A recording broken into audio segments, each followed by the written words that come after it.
Good morning, everyone. Welcome to the class. Today we are going to discuss next topic of this chapter, and today our topic is degradation of soil and conservation measures. आज हम लोग मिट्टी का जो क्षरण यानी degradation होता है और उससे बचने के लिए क्या क्या उपाय किए जा सकते हैं इसके बारे में डिस्कस करने वाले हैं। तो जैसा कि आप जानते हैं कि सॉइल इरोजन एंड डिप्लेशन और the major threats of the soil as a resource, यानी कि सॉइल का यूज़ जो है हम एज अ रिसोर्स यानी संसाधन के रूप में करते हैं। जैसे कि जो हम विभिन्न प्रकार की जो क्रॉप्स होती है, फसलें जो है उनको उगाने के लिए, और हमें जितने भी वेजिटेबल सब्जियां और जो अनाज, ये सारी चीज़ें जो है, और ये सारी चीज़ें जो है हमें मिट्टी से ही जो है हम इनको ग्रो कर पाते हैं और मिलती है। तो सॉइल इरोजन यानी मृदा का जो कटाव, मिट्टी का जो कटाव है, और डिप्लेशन यानी उसकी रिक्तीकरण, उसकी पूर्ति करना जो है वो एक आवश्यक कार्य है। Both humans and natural factors can lead the degradation of soil, यानी कि मनुष्य द्वारा कुछ ऐसी एक्टिविटीज़ होती है और नेचुरल फैक्टर्स यानी कि कुछ प्राकृतिक कारण भी है जिसके कारण जो है मिट्टी का क्षरण होता है। Factor which lead to soil degradation are deforestation, overgrazing, over use of chemical fertiliser and pesticide, rain wash, landslides and floods, यानी कि कुछ यहाँ पे कारक हैं जैसे कि डिफॉरेस्टेशन यानी कि वनों का कटाव यानी कि जंगल काटे जाना, ओवरग्रेजिंग यानी कि पशुओं, जो मैदानी क्षेत्र होते हैं उनमें जो है पशुओं की अत्यधिक चराई, over use of chemical fertiliser and pesticide, और जो मिट्टी में जो है अधिक मात्रा में जो है रासायनिक खाद और पेस्टिसाइड यानी कीटनाशक का यूज़ करना, रेन वॉश यानी कि अत्यधिक बारिश के पानी से मिट्टी का जो है अपरदन होता है, लैंड स्लाइड्स एंड फ्लड्स,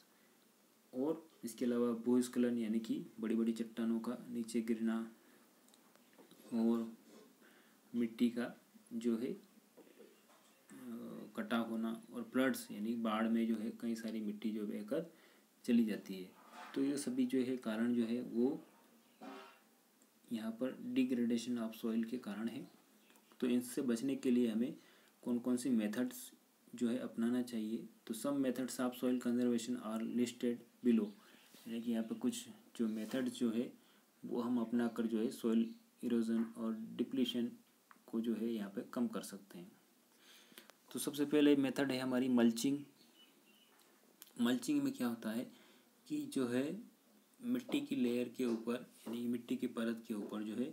कुछ ऑर्गेनिक मैटर यानी कि जैसे कि स्ट्रा, तिनके, भूसा, इस तरह से ये सारी चीज़ें डालकर हम मिट्टी को कवर कर सकते हैं, जिससे कि जो है प्लांट्स की नमी के लिए मिट्टी में, प्लांट्स को पानी के लिए मिट्टी में नमी बनी रहे। जैसे कि आप मॉडर्न टेक्नोलॉजी में देखेंगे तो मल्चिंग के लिए प्लास्टिक पेपर का यूज़ किया जाता है। तो इसको नेचुरल तरीके से अगर करें तो यहाँ पर कुछ जो है प्लांट्स, जो बड़े बड़े प्लांट्स होते हैं उनमें जो है हम जो है कुछ तिनके, घास फूस, चारा, ये सारा डालकर जो है मिट्टी की नमी को बनाए रख सकते हैं। Then second, contour barriers. Contour barriers means होता है कि स्टोन, पत्थर, ग्रास, घास, सोइल, मिट्टी और इन सभी का यूज़ करके जो है एक बैरियर्स मतलब अवरोध होता है, यानी कि हम जो है एक मिट्टी, घास, तिनके, इन सारी चीज़ों का और पत्थरों का यूज़ करके जो है एक दीवार बना सकते हैं, और इनके सामने जो है बैरियर के सामने जो है खाइयों के रूप में पानी रोकने के लिए जो है पानी उनमें जो है ट्रेंचेस यानी कि जो खाई होती है उसमें पानी रोकने के लिए हम अवरोध के रूप में जो है कंटूर बैरियर्स का निर्माण करते हैं, जिससे कि हम जो पानी को कलेक्ट कर सके और मिट्टी के जो अपरदन यानी सॉइल इरोजन को कम कर सकें। उसके बाद रॉक्स डैम, यानी कि पत्थरों से बनाए गए dam. Rocks are piled up to slow down the flow of water, यानी कि जो पत्थर जो होते हैं वो पानी के प्रवाह को रोकने में मदद करते हैं। This prevent gullies and further soil loss. और ये जो है जैसे कि पत्थरों के द्वारा जो है आपने देखा होगा कि जो पानी जो है अपना रास्ता खुद बना लेता है, तो पानी बहकर जो है नालियों के रूप में जो है इकट्ठा होकर नाली के रूप में बहने लगता है, जिसे हम गलीज यानी अवनालिका के नाम से जानते हैं। और ये मिट्टी के बहाव को भी रोकता है। तो हम जो है पत्थरों की मेड़ बनाकर या जो है यहाँ पर जो है पहाड़ी क्षेत्रों में वहाँ पर जो है रॉक्स के डैम बनाकर यानी कि पत्थरों को जोड़कर उनके मार्ग में अवरोध बनाकर जो है मिट्टी के कटाव और पानी के प्रवाह को कम कर सकते हैं। वाटर का जो फ्लो होता है उसको कम कर सकते हैं, जिससे कि जो हमारा सॉइल इरोजन है या मिट्टी का जो कटाव है वो कम हो सके।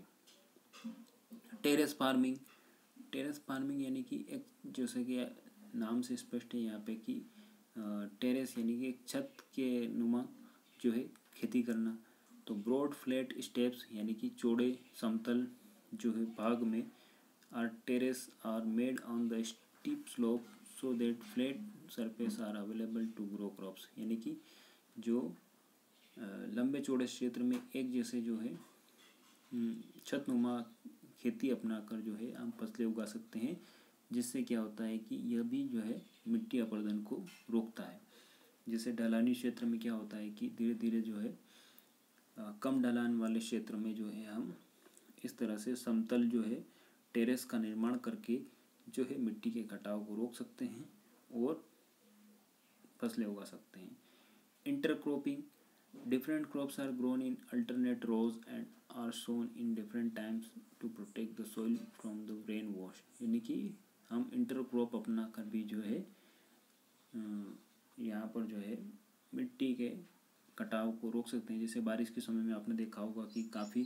तेज़ बारिश के कारण मिट्टी पानी में बहकर चली जाती है, तो हम इंटरक्रॉप यानी कि कुछ अलग अलग प्रकार की फसलें लगाकर जो है इस नुकसान को कम कर सकते हैं। यानी कि एक ही खेत में या एक ही फार्म में जो है अलग अलग प्रकार की फसल को लगाना जो है यहाँ पर जो है हमारा सॉइल कंजर्वेशन के लिए एक बेहतर उपाय हो सकता है। उसके बाद contour ploughing parallel to the contours of a hill slope to form a natural barrier from water to flow down the slope. जैसा कि यहाँ पर फिगर 2.2.6 में आप देख रहे हैं कि यहाँ पर भी जो है आप जो है खेत में जो है एक पहाड़ी जो हिली एरिया जो होता है, पहाड़ी क्षेत्र जो होता है, उसमें जो है उस ढाल को जो है समतल बनाकर जो है स्टेप बाय स्टेप यानी कि जैसे बोल सकते हैं उसको सीढ़ी नुमा, यानी कि ढाल को बिल्कुल सीधा न रखते हुए उसे सीढ़ीदार बनाकर जो है हम यहाँ पर कंटूर प्लाउइंग टेक्निक को अपनाकर जो है पानी के प्रवाह को कम कर सकते हैं और यहाँ पर जो है मिट्टी के कटाव को कम कर सकते हैं, उसका अच्छी तरीके से संरक्षण कर सकते हैं। शेल्टर बेल्ट्स, अब यहाँ पर आप देखते हैं कि जो कुछ कोस्टल एरियाज होते हैं और कुछ जैसे ड्राई रीजन्स यानी कि जैसे डेजर्ट एरिया में जो है काफ़ी जो है तेज़ हवाओं के कारण जो है मिट्टी बहकर चली जाती है, उड़कर चली जाती है।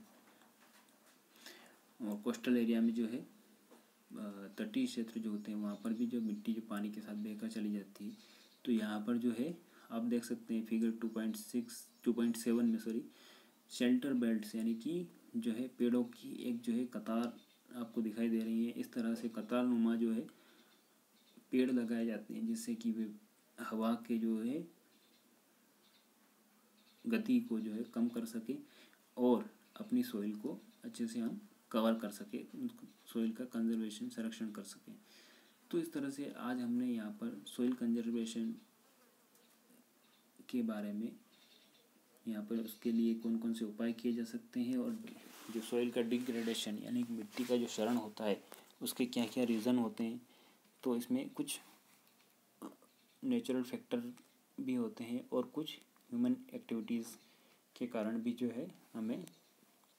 सॉइल का डिग्रेडेशन देखने को मिलता है।